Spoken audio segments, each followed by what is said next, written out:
नमस्कार दोस्तों, राधे। आपके घर नई संतान आने वाली है तो यह वीडियो आपके लिए खास होने वाली है। हर माँ बाप की इच्छा होती है कि हमारे आने वाली संतान शुभ योगों में पैदा हो, जिससे उसकी कुंडली में स्वास्थ्य अच्छा हो, दिमाग इतना अच्छा हो कि हर चीज़ों को तुरंत समझ जाए और भाग्य इतना अच्छा हो कि किसी भी प्रतिस्पर्धा में शामिल हो तो वह परीक्षा आसानी से वो पास हो जाए। हर माँ बाप की इच्छा होती है। आज के समय में जब कभी भी आपके घर नई खुशी आने वाली होती है तो डॉक्टर बोलते हैं कि चीज़ें बहुत बेहतर नहीं जा पा रही, जिस कारण से ऑपरेशन से बच्चे को बाहर निकालना पड़ेगा या आर्टिफिशियल पेन लगा के बच्चे की डिलीवरी कराई जाएगी। इन दोनों स्थितियों में आपके पास एक अवसर होता है। जब बच्चा हॉस्पिटल में पैदा होता है तो समय और डेट को थोड़ा सा आगे पीछे करने का आपके पास एक अवसर होता है और एक ऐसी डेट का आप चुनाव कर सकते हैं जिसमें शुभ योग और संयोग बने। ज्योतिष की दृष्टि से तो प्रतिदिन 12 कुंडलियां बनती हैं, जिसमें से 1-2 कुंडलियां राजयोग होती हैं और वहीं अंक ज्योतिष के अनुसार हर दिन का मूलांक और भाग्यांक का एक संयोग बनता है। अगर मूलांक और भाग्यांक का एक अच्छा संयोग होता है तो माना जाता है कि न्यूमरोलॉजिकली कुंडली बहुत अच्छी है। और उसके साथ अगर आपने ज्योतिष का भी सहयोग ले लिया कि उसमें मूल ना हो, मांगलिक ना हो, राजयोग वगैरह अच्छे हों, तो ज्योतिष और अंक ज्योतिष का यह संयोग आने वाले बच्चे के लिए बड़ा शुभ माना जाता है, ऐसा हमारा शास्त्र कहता है। इस वीडियो में हम आपसे बात करने वाले हैं कि सितंबर 2026 में मूलांक और भाग्यांक का क्या संयोग बन रहा है। इसके बाद हमारी जो वीडियो आएगी उसमें मूल की बात होगी। इसी तरह से बहुत सारी वीडियो हर महीने ज्योतिष पंचांग आपको प्रदान करता है। आइए सबसे पहले मूल विषय पे बात करते हैं। एक मूलांक की बात करते हैं। एक मूलांक सूर्य से प्रभावित है, अर्थात 1, 10, 19 और 28 तारीख को जो बच्चे पैदा होंगे वो सभी एक मूलांक से प्रभावित होंगे। एक के साथ 2 का संयोग बन रहा है, सूर्य और चंद्रमा का, अर्थात एक मूलांक बन रहा है, 2 भाग्यांक बन रहा है। इस योग संयोग में जो बच्चे पैदा होंगे वो न्यूमरोलॉजिकली बड़े शुभ माने जाएंगे। और अगर साथ में आपने इन्हीं डेट्स के जो बेस्ट कुंडली है उसका भी चयन कर लिया तो समझिए ये डेट हर तरह से आपके लिए बेनिफिट देने वाली होगी, क्योंकि प्रतिदिन 12 कुंडली बनती है, उसमें से 5 मांगलिक चली जाती है, 2-3 तो राहु केतु के नाते 1 या 2 अच्छी कुंडलियों का निर्माण होता है। इस डेट को आप ले सकते हैं। अब बात करते हैं 2 मूलांक की। जो बच्चे 2, 11, 20 या 29 तारीख को पैदा होंगे वो सभी बच्चे 2 मूलांक और 3 भाग्यांक से प्रभावित होंगे, चंद्रमा और गुरु। एक तरफ चंद्रमा अपना इमोशन देगा, अपना धन देगा, अपनी सुंदरता देगा, अपनी कलाएं देगा, अपना स्वास्थ्य देगा, तो दूसरी तरफ बृहस्पति ज्ञान विज्ञान और समझ देगा और एक बड़प्पन देगा, एक बड़ी संवेदना देगा।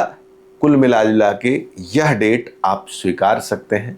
मैंने कहा कि बस ध्यान रखिएगा इस दिन की एक बेस्ट कुंडली रहे तो इस डेट पर आप आगे बढ़ सकते हैं। अब बात करते हैं 3 मूलांक की। 3 नंबर अर्थात जो सितंबर महीने में बच्चे 3, 12, 21 या 30 तारीख को पैदा होंगे वो सभी बच्चे 3 मूलांक से प्रभावित होंगे, जिसका स्वामी बृहस्पति होगा। बृहस्पति को देवताओं का गुरु माना जाता है। बृहस्पति को ज्ञान विज्ञान और विवेक का कारक माना जाता है, लेकिन भाग्यांक का जो संयोग है वो 4 के साथ बन रहा है, राहु और गुरु। तो ध्यान रखिएगा कि यह गुरु और चांडाल योग कहा जाता है, क्योंकि गुरु और राहु का संयोग यह ज्योतिष में चांडाल योग कहा जाता है। तो इस डेट से थोड़ा सा आप कोशिश करेंगे बचेंगे। अगर मान लीजिए बरबस डॉक्टर ने बोला नहीं इसी डेट पे जाना है क्योंकि 3 मूलांक भी है, तो आप कोशिश करिएगा इस दिन की जो सबसे टॉप की कुंडली हो उसी डेट और टाइम का आप चयन करके इस डेट पर भी आप आगे बढ़ सकते हैं। अब बात करते हैं 4 मूलांक। जो बच्चे किसी भी महीने की 4, 13, 22 या 31 तारीख को पैदा होते हैं वो सभी 4 मूलांक से प्रभावित होते हैं। राहु का नंबर है सुनते ही मन में भय आता है। इसीलिए आपने देखा होगा 13 भी राहु का नंबर है। वो लोग होटलों में कमरा नहीं रखते हैं, 13 नंबर से लोग बचते हैं। 4 13 का ही एक रूप है और 4 के साथ 5 का संयोग बन रहा है। ज्योतिषीय दृष्टि से देखा जाए, न्यूमरोलॉजी के अनुसार, अंक ज्योतिष की दृष्टि से यह संयोग खराब नहीं है, अच्छा है। राहु और बुध का संयोग कहा जाता है कि आज के टाइम में कॉमर्शियल योग पैदा करता है, व्यवसाय की समझ देता है। लेकिन 4 से थोड़ा लोगों को डर लगता है, तो कोशिश करिए कि इस दिन की जो बेस्ट कुंडली है उसके साथ इस दिन आगे बढ़ सकते हैं। ये अच्छा योग संयोग है। अब बात करते हैं 5 नंबर की। 5 नंबर अर्थात 5, 14 या 23 तारीख को जो पैदा होंगे वो सभी 5 मूलांक वाले होंगे, जिसका स्वामी बुध होगा। अंक ज्योतिष में बुध को तो इतना महत्व दिया गया है कि कहा जाता है कि अगर बुध कमजोर है या नहीं है तो समझिए आदमी के जीवन में स्थिरता नहीं आएगी। तो इस नंबर के साथ जो योग संयोग बन रहा है 5 और 6 का बन रहा है, अर्थात शुक्र और बुध ज्ञान विज्ञान के साथ जीवन में लग्जरी भी दिखा रहा है। तो इस डेट पर आप आगे बढ़ सकते हैं और बड़े अच्छे से बढ़ सकते हैं। बस वही है कि इस दिन की कुंडली में कहीं मांगलिक, कहीं मूल, कहीं शनि का विषयोग वगैरह ना हो। तो इस डेट पर अगर आप आगे बढ़ते हैं तो इसको शुभ और मंगलकारी माना जाएगा। अब बात करते हैं 6 मूलांक की। 6 नंबर अर्थात 6, 15 या 24 तारीख को जो बच्चे पैदा होंगे उनका 6 मूलांक होगा। शुक्र, हर आदमी को सुंदरता चाहिए, हर आदमी को धन चाहिए, हर आदमी को लग्जरी चाहिए। 6 वो नंबर है जो सुख सुविधा और लग्जरी का सबसे बड़ा कारक है। 6 के साथ 7 का संबंध बन रहा है, केतु का नंबर। 6 और 7 को विपरीत माना जाता है, उतना सपोर्टिंग नहीं माना जाता है। लेकिन 6 अच्छा नंबर है। इस दिन जाने की इच्छा सबकी रहती है, क्योंकि कला, आर्ट और आज के टाइम में जितने मॉडर्न काम हैं, जितने लग्जरी काम हैं, जितने सर्विस में आप देखते होंगे होटल वगैरह हैं, वो सब कहीं न कहीं गाड़ियां हैं, शुक्र से जोड़कर देखी जाती है। तो इस डेट पर अगर जाना है तो मेरी वही बात फिर से रिपीट हो रही है कि आपको बेस्ट कुंडली के साथ इस डेट पे आगे बढ़ने का सोच सकते हैं। अब बात करते हैं 7 मूलांक की। 7 केतु का नंबर है, अध्यात्म, दर्शन और रिसर्च का कारक है।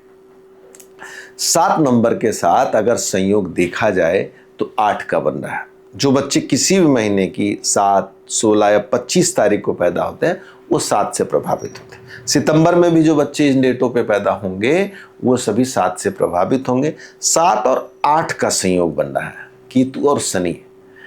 यही एक नंबर होगा जिसपे मैं कहना चाहूंगा कि कोशिश करें, अवॉइड करेंगे।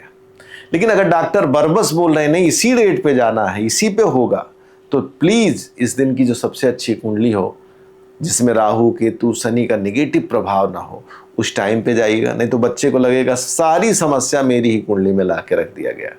तो कोशिश करें, चाहे नॉर्मल डिलीवरी हो, चाहे ऑपरेशन से, चाहे जैसे हो, इस डेट और इस दिन को अवॉइड करें। ना अवॉइड हो तो इसमें जो सबसे अच्छा समय है उस दिन चुन कर ही इस डेट पर आगे बढ़ें। अब बात करते हैं 8 मूलांक की। 8 शनि का नंबर है। लोगों के मन में भय आता है कि 8 नंबर को लें कि ना लें। तो 8 के साथ जो संयोग बन रहा है वो 9 का बन रहा है, मंगल का बन रहा है। ज्योतिषीय दृष्टि से ये दोनों संयोग अच्छा नहीं होता। जो बच्चे 8, 17 या 26 को पैदा होंगे सबका 8 मूलांक होगा और 9 भाग्यांक होगा। तो ध्यान रखेंगे, क्योंकि शनि एक तरफ पीड़ा है, दुख है, बीमारी है, शनि संघर्ष है। तो मतलब आप दुख की पीड़ा में संघर्ष करते रहें, बीमारी में संघर्ष करते रहें, काम में संघर्ष करते रहें, ये अच्छी स्थिति नहीं है। ऐसी सिचुएशन में इस डेट को थोड़ा सा अवॉइड करेंगे। और हाँ, अगर नहीं, फिर वही बात डॉक्टर कहेंगे नहीं नहीं नहीं हमको इसी डेट पे करना, भाई 17 को ही आना पड़ेगा, 17 ही हम खा लिए, तो उस दिन के बेस्ट कुंडली की तरफ आप आगे बढ़ेंगे। अब बात करते हैं 9 मूलांक, जो सबसे अंतिम मूलांक है, मंगल का नंबर है। क्रोध, विजय, जिद, ताकत सबको दिखाने वाला नंबर है। थोड़ा सा लेट अचीवमेंट देता है। जो बच्चे 9 तारीख, 18 तारीख, 27 तारीख को पैदा होंगे सब 9 नंबर से प्रभावित होंगे। मूलांक और भाग्यांक की दृष्टि से देखा जाए तो 9 और 1 का संयोग बन रहा है, बड़ा शुभ माना जाता है। इस डेट पे जा सकते हैं। 9 को थोड़ा लोग अवॉइड करते हैं, लेकिन इस महीने 9 और 1 का संयोग अच्छा है। लेकिन तब भी 9 की जिद, 9 की गर्मी, 9 का लड़ने का जो स्वभाव होता है, उस नाते उस दिन की जो अच्छी कुंडली हो, पता लगा कुंडली भी मांगलिक हो गई तो और एग्रेशन आ जाएगा। तो इन तमाम चीज़ों का ध्यान रखते हुए आगे बढ़ सकते हैं। वीडियो को आपने पूरा देखा, हृदय से धन्यवाद। अपने आने वाली संतान के लिए बेस्ट डेट और टाइम निकलवाना है तो आप दिए नंबर पर कॉल करके आप हमसे सीधे बातचीत कर सकते हैं। आपके आने वाले भविष्य के लिए मैं एक अच्छा समय निकालने में आपका सहयोग कर सकता हूँ। आपने वीडियो को पूरा देखा। निवेदन है कि दूसरों के साथ जरूर साझा करें जिनके घर नई संतान आने वाली है। वीडियो को लाइक करें, सब्सक्राइब करें। धन्यवाद। से राधे।